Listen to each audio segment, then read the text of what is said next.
episode 304, Varroa, foot and mouth, methane and duckweed. This is the Change Underground. I'm your host, John Moore. Decarbonise the air, recarbonise the soil. Hi all, it's been a while, I know, and as many of you know already, I work in disability service during the week, and we've been smashed this month with the Omicron variants.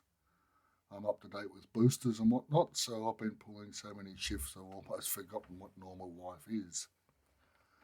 Staff and clients have been out of action, but no one's been hospitalised, so that's a good thing, and no one has passed away.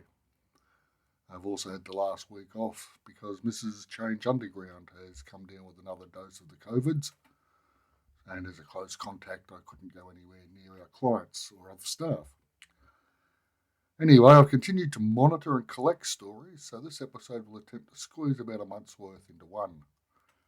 Buckle up, it's been a fun month. As mentioned last time, Varroa has raised its ugly head on the mainland. Picked up in monitoring hives at the port of Newcastle, action has been relatively swift, in contrast to another biosecurity threat we'll get to later. As from the ABC news site comes a piece entitled Varroa Mite Outbreak Sees Millions of Bees Destroyed. Keepers call for compo. As authorities destroy millions of bees in a bid to control the New South Wales Varroa Mite outbreak, devastated apiarists are waiting to learn how they will be compensated. The Department of Primary Industries, the DPI, has already destroyed 600 hives across New South Wales, each containing up to 30,000 bees, end quote. This must be heartbreaking for the beekeepers, but I guess the alternative is worse. The bordering states of Queensland and Victoria have closed those borders to commercial bees in an attempt to maintain their purity from the Varroa.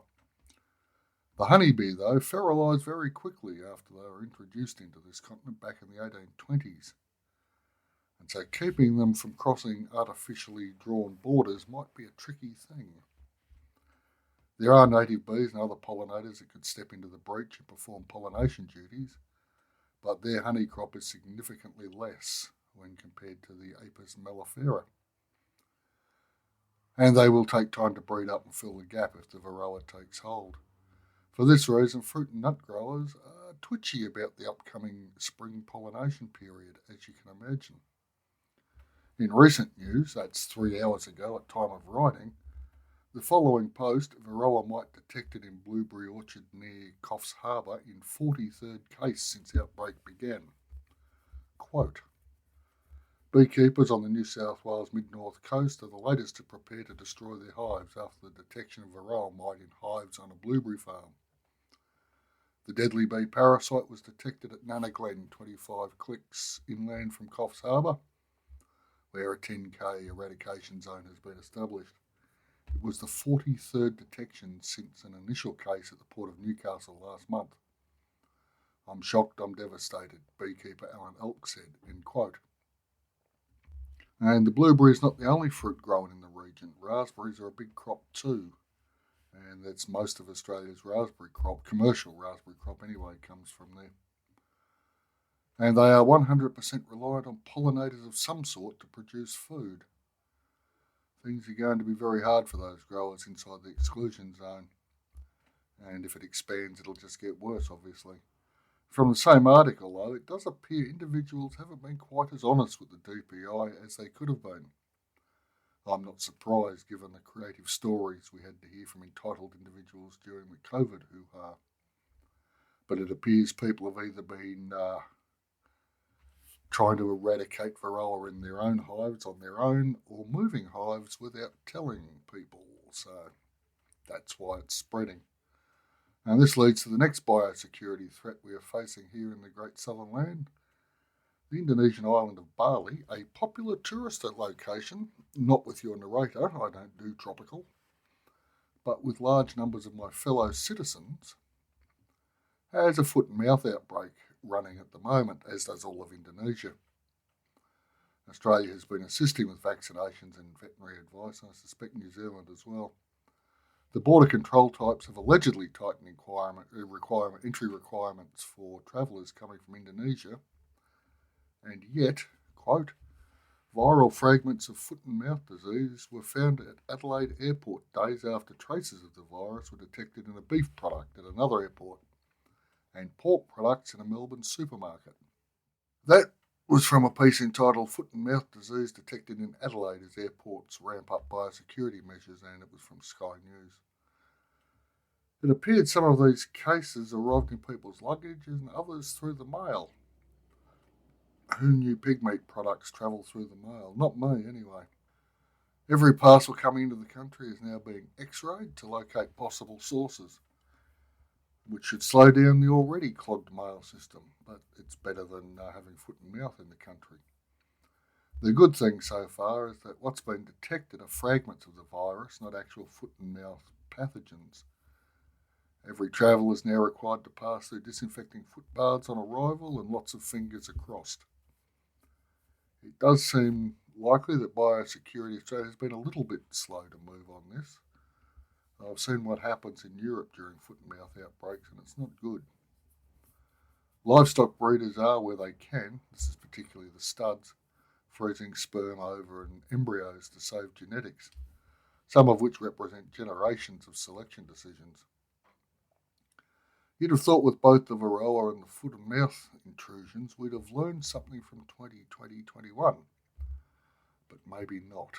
As I say, fingers crossed.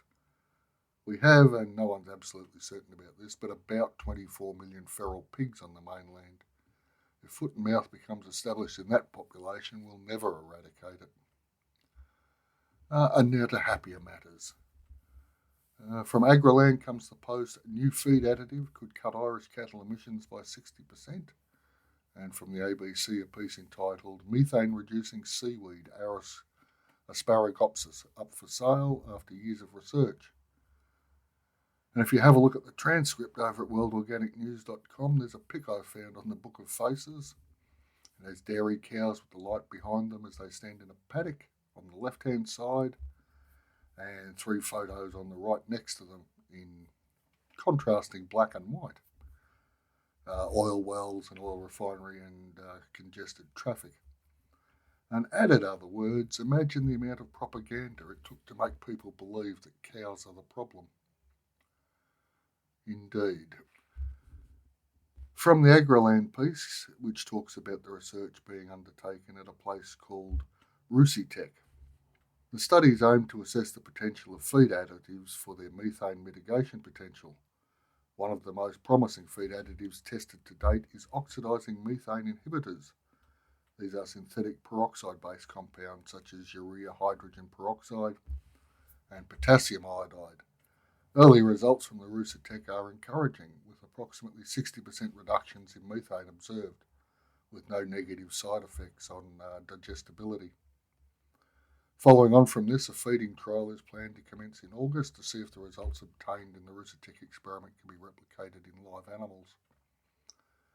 This is promising indeed, but given the long tradition of seaweed consumption in Ireland, I'm surprised the research has gone down the chemical route. But at the moment, I guess whatever works. And from the ABC article, after years of frantic research and fast-track commercial licensing, cattle feedlots can now buy Asparagopsis, a native Australian seaweed touted to reduce methane emissions by 90 to 95% when fed to cows and sheep. The first global sale of Asparagopsis, was announced this month by CH4, one of the 3 businesses licensed to sell the feed additive in Australia. Asparagopsis has been the subject of numerous research trials and a fast-track commercialisation effort since it was first identified as a way to reduce ruminant animals' methane emissions. End quote. So despite the fear campaigns and the wet dreams of vegan activists, we are starting to see the possibility of new technologies hitting the real world and making an actual difference climate-wise. Much the same way solar panel take-up in this country is way ahead of where it was first projected to be 20-odd years ago. Positive change is accelerating, and it needs to, especially given the summer the Northern Hemisphere is going through. Also, the use of stock as a tool in combating greenhouse gases is something we've often talked about. And getting the word out to the masses and the policy makers is the next big challenge. I'm looking at George Monbiot there. On Thursday, the 21st of July edition of Late Night Live, a flagship program on Radio National here in Australia, Philip Adams held a discussion on Regen Ag. He's been hosting that for 30 odd years. One of the guests brought up a farm in the US that's sequestering 50 pounds of greenhouse gases for every 1 pound of meat produced. Now, if this is scalable, it's a game changer. We don't hear enough of these stories. There's a link in the show notes for Late Night Live, and I highly recommend a listen. The other good news item I came across this month was entitled Duckweed, how a humble plant could help food security. And again, it's from our good friends at Agriland. Quote, an Irish-based consortium believes that duckweed will play a key role in providing local and global food security solutions.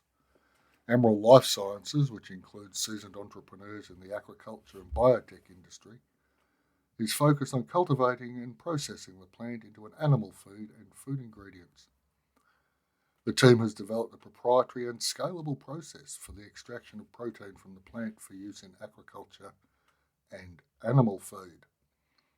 Duckweed is a small, free-floating aquatic plant which is fast-growing and rich in protein. The perennial plant combines to form a green carpet on the surface of the water. It thrives on nutrients from natural sources, but also in water that is rich in nitrogen and phosphorus. Researchers have shown duckweed cultivation is effective at removing chemical elements from animal manure wastewater. End quote. Duckweed is, in fact, if my memory serves me correctly, the smallest flowering plant in the world. It can double its mass in 24 hours under the right conditions, which is why it's called a weed, I guess. Some work was done on using it to provide green feed during droughts here in Australia 20, 30 odd years ago, which is when I first came across it. The major problem was squeezing the excess water out of the harvested plants in a cost-effective way. It also contains 35 to 42% protein. I'll say that again, 35 to 42% protein.